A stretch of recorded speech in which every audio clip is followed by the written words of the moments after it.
La substance unique est le monisme, la vision philosophique de Spinoza. Spinoza développe une vision moniste où il n'existe qu'une seule substance, qu'il appelle Dieu ou nature, Deus sive natura. Cette substance est infinie, éternelle et cause d'elle-même, ce que Spinoza appelle causa sui. Contrairement au dualisme cartésien qui sépare l'esprit et le corps, Spinoza affirme que tout ce qui existe est soit cette substance unique, soit des modes ou attributs de cette substance. Les êtres humains et tous les objets du monde ne sont que des expressions particulières de cette substance divine. Cette conception révolutionnaire élimine la distinction traditionnelle entre Dieu et la nature, proposant un Dieu immanent plutôt que transcendant. Traditionnellement, devgam transcendance stasapalga sa création, la nature.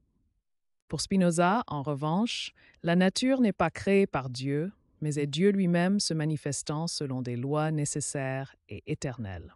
Cette vision moniste de Spinoza révolutionne la conception traditionnelle en unifiant Dieu et la nature, affirmant qu'ils sont une seule et même substance. Le déterminisme et la liberté humaine dans la philosophie de Spinoza.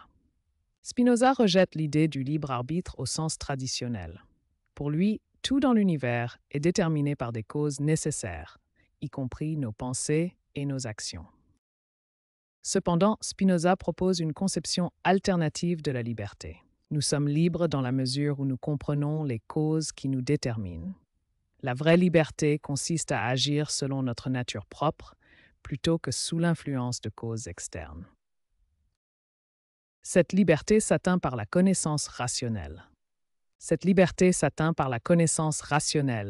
Particulièrement la connaissance du troisième genre, appelée l'intuition intellectuelle.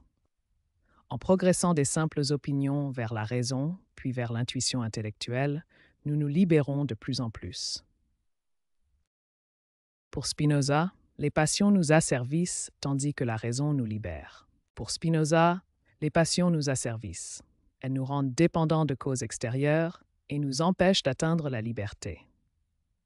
En revanche, la raison nous libère en nous permettant de comprendre les nécessités qui nous gouvernent. La vraie liberté mène à ce que Spinoza appelle la béatitude ou félicité suprême. La béatitude ou félicité suprême réside dans ce que Spinoza appelle l'amor intellectualis Dei, l'amour intellectuel de Dieu ou de la nature. C'est une compréhension profonde de notre place dans l'ordre naturel et de notre unité avec la totalité. Cette connaissance nous libère en nous faisant comprendre la nécessité de toute chose.